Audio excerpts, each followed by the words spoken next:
There's a lot of back and forth about the language of the resolutions, but the fact is this is an extraordinarily radical step by an outgoing American president intended to box in his successor.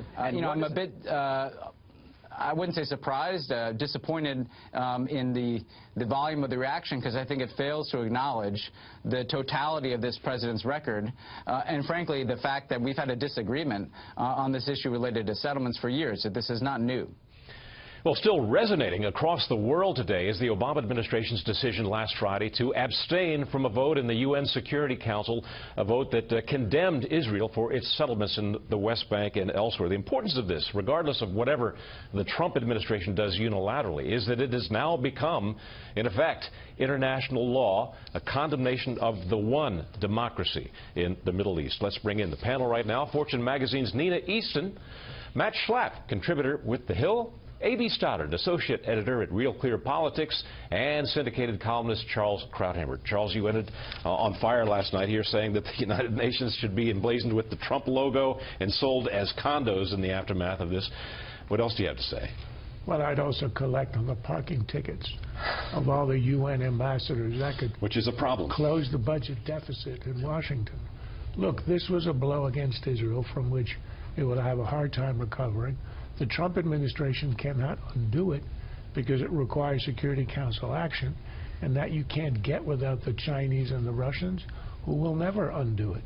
The fact is that Americans have to really think about why we still invest support and, in a sense, sort of psychically invest in the UN, which was a great idea 70 years ago when it was an idea, but it is a complete failure, and it's a farce. 60% of its activity is devoted to reports, attacks, denunciations, and demonization of one state, the one Jewish state on the planet, a dot on the map.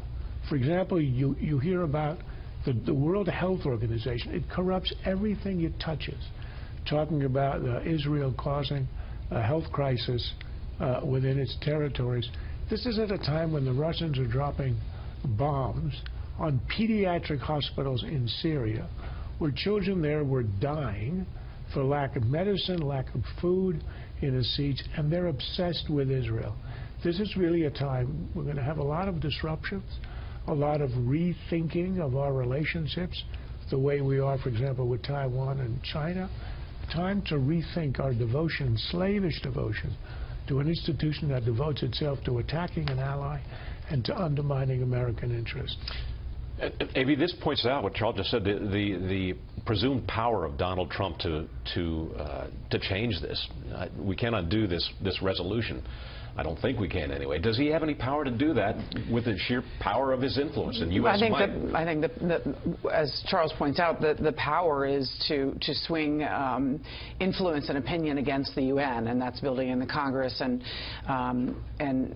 that seems to have resonance. The problem is that we don't know what Obama still is left to do. So as you see the Israelis try to collect this evidence, they're going to show to Trump to prove that Obama both produced and provoked this resolution.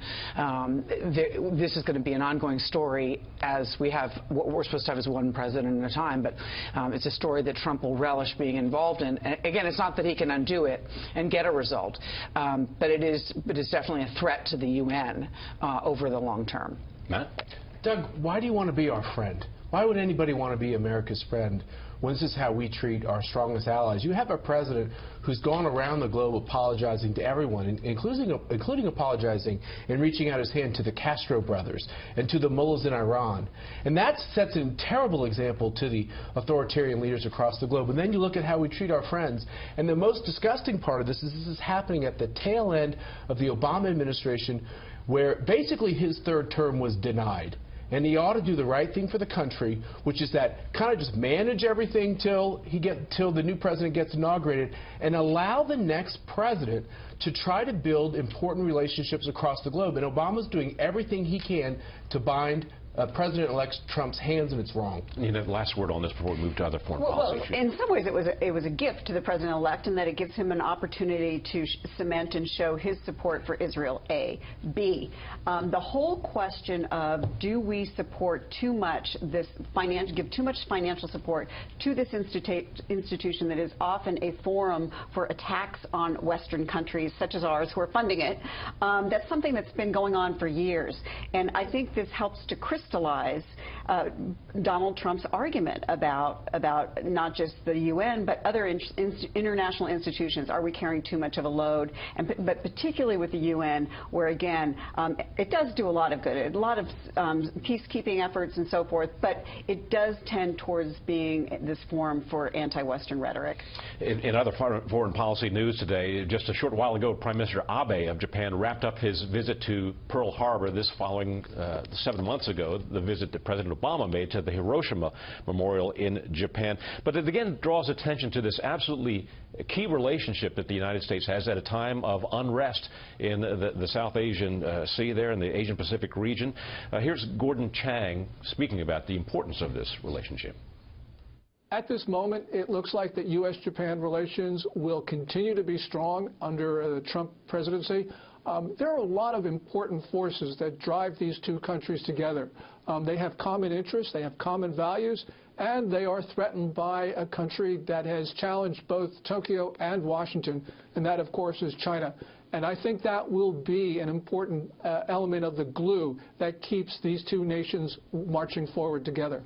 But Charles, Japan was always included in Trump's remarks in the campaign about engaging in unfair trading practices. Well, we've got to be very careful to look at the Japanese-U.S. relationship purely through an economic lens, purely as a matter of a trade, is a terrible mistake.